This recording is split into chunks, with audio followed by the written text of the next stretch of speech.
petróleo. Se eu saísse por aí perguntando o que lhe vem à cabeça quando eu digo a palavra petróleo, você concorda comigo que riqueza, economia, guerra, corrupção são palavras que vão aparecer em muitas das respostas? Isso porque qualquer país que se pretende desenvolvido nos últimos séculos se atrelou ao rico petróleo. A partir do século XIX, a indústria petrolífera demarcou o modo de funcionar e pensar a economia do nosso planeta. O mais apaixonante da ciência e história é esse poder de, olhando para o presente, ou para os sujeitos do nosso tempo e suas ações, tecer uma linha e fazer perguntas para os documentos do passado e traçar fios dos sujeitos na sua ação, no tempo e no espaço, a partir da análise de processos e eventos ocorridos no passado e aí retornar ao presente. O que eu quero dizer com isso é que não existem fatos, mas processos. Parece complexo? Não é. É simples. O ser humano é um sujeito do seu tempo histórico e não há nada fora do fio da história. Quer um exemplo? Vamos supor que alguém queira estudar historicamente a Operação Lava Jato. Para entender essa trama por completo, é preciso de método. No caso, vamos pela escola metódica da história do tempo presente, que partirá do presentismo latente nas questões do dia de hoje para acessar o passado e responder um pouco mais sobre nós e o que vivemos. Sim, para o fazer histórico é preciso método, ou técnicas e procedimentos para lidar com fontes e outras evidências relevantes para nossa investigação. Amigos e amigas, história não tem nada a ver com decorar nomes, datas ou qualquer coisa assim. O pesquisador da história é aquele que sintetiza informações e filtra fontes para construir um relato coerente e coeso dos eventos que ocorreram em algum caso, fazendo assim a mediação entre discurso da época, crítica dos eventos e o que há entre fato e narrativa. Enfim, escolhido o método, partimos em busca de uma série histórica, a partir da nossa seleção de fontes que encontrem pontos em comum com o passar dos tempos. Nosso fio vai à procura dos elementos centrais da Operação Lava Jato: corrupção, Petrobras, empreiteiras, o papel da imprensa e o juiz Sérgio Moro e seus procuradores, e as elites de poder em Curitiba.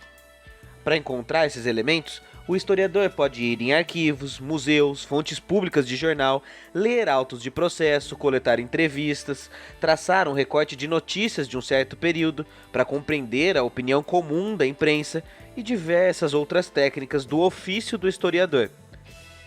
Vamos supor que, para falar de Lava Jato, escolhêssemos como recorte histórico as manifestações de 2013, ou o modo que o governo PT agiu criando leis de autonomia do MPF e o crescente antipetismo a partir dali. Para compreender esse cenário, será necessário retornar ao ano de 2005 e à Operação Mensalão, que foi a primeira operação com grande agir espetaculoso e midiático e é um ponto comum interessante para Lava Jato. Mas não bastará. Logo que começamos a estudá-la, vamos ver que para entender esse espetáculo, temos que voltar primeiro para a Operação Banestado, em 2003, onde aparecerá o juiz Sérgio Moro pela primeira vez. Além dele, encontraremos Alberto Youssef, o doleiro que é peça-chave para as duas operações. Dinheiro sujo é em geral proveniente da corrupção e do tráfico de drogas. Pela primeira vez, Youssef foi filmado atuando como intermediário no negócio suspeito. O nome dele é conhecido no noticiário policial. Youssef teria feito o mesmo serviço para o ex-juiz Nicolau dos Santos Neto e está citado em 29 processos do caso Banestado, o mega escândalo de corrupção no Banco Estadual do Paraná. Doleiro era o dono das contas que movimentaram 150 milhões de reais em 98 e 99. Opa! Quando algo assim aparece, luz vermelha. O pesquisador anota no bloquinho essa semelhança e segue. Quem é Alberto Youssef? Para descobrir, o caminho passa pela década de 90 e a corrupção da Petrobras nesse período, como no caso do escândalo PP, que já estava altamente ligado com a nova forma de organização do país pós-ditadura. Essa organização passa pelas empreiteiras, que foram essenciais para o período de transição e o desenho de como a política surgiria acontecer. Empreiteiras são mais um ponto em comum com a Lava Jato. Anota no bloquinho, chega nos anos 80 e adivinha?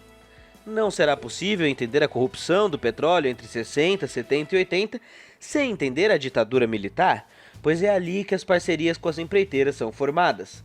Não há Odebrecht sem ditadura, não há Camargo Correia sem ditadura, não há grandes obras faraônicas públicas e mesmo os desvios no estilo Lava Jato já aconteciam por ali. Opa, mais um ponto para nós. Agora, pergunte-se, o que permitiu essas empreiteiras de chegar até lá? Para isso, precisamos voltar mais um pouco e retornar ao governo Jânio e o combate à corrupção na Vassourinha, JK e Vargas com a fundação da Petrobras, para perceber que havia algo além desde então. A forma que a economia do petróleo funcionava já tinha seu lastro histórico desenhado, que recai na formação de monopólios e cartéis em torno do petróleo desde o século XIX nos Estados Unidos, e como tudo isso se iniciou como uma guerra desde então. Resumo da história: sem entender a era do petróleo, não se entende 2014, não se entende as eleições de 2018 e muito menos 2020 e 2021. Assim, se existe uma falsa impressão em nós de que o escândalo da Petrobras é recente e é que a corrupção foi inventada agora, digo sem medo de errar, ela é construída, moldada, e o papel da pesquisa histórica é encontrar historicidades de onde vem esse discurso de salvação da pátria com a corrupção.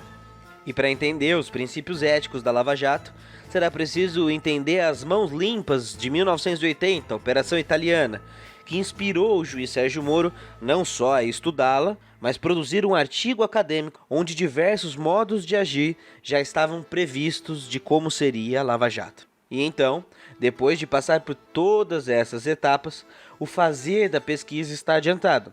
E é hora de decupar os fatos, buscar fontes comparativas, duvidar das fontes, ir atrás de refinar a sua pesquisa.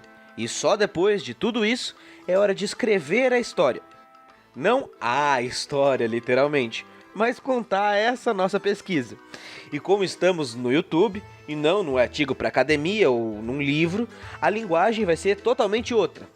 Precisaremos tirar formalismos, adicionar um tom de conversa mais informal, investigativo, por exemplo no formato de episódios, ou de vídeo ensaios, como esse vídeo que você está assistindo aqui e agora. Ah, agora eu entendi! Agora eu saquei! Agora todas as peças se encaixaram! Eu estou entendendo tudo agora! E foi com tudo isso em mãos, passando por todos esses caminhos do ofício da história, é que nasceu Lava Jato Entre Quatro Paredes, a minha série documentário de 4 episódios sobre a Operação Lava Jato, desde a história do século XIX aos desmandos e erros da maior operação político-jurídico-midiática do país. E aí, tudo suave? Muito prazer, eu sou o Normose e o querido Henry me convidou para falar um pouco do meu documentário e fazer um convite para vocês de conhecerem meu canal, o Normose, e claro, assistirem ao documentário. É desse modo que faço as minhas pesquisas, é desse modo que procedo todos os meus vídeos. Por isso, decidi fazer um vídeo meio assim, e só faltou falar de uma coisinha: a consulta das fontes como parte ativa da produção do conhecimento.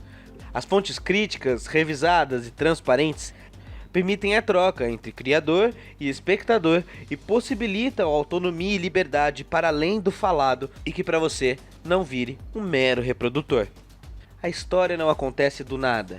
É impossível mudar o rumo da sociedade descolado do fardo que o passado já produziu e já transformou. Nesse sentido, repito, não existem fatos, existem processos. E é neste processo que eu estou agora. E aí, aceita o convite de assistir essa história? Espero que sim. Te encontro no meu canal para Lava Jato Entre Quatro Paredes. E Henry, muito obrigado pela oportunidade, pelo espaço e pelo carinho. Um abraço e até já. O senhor não pode se esconder.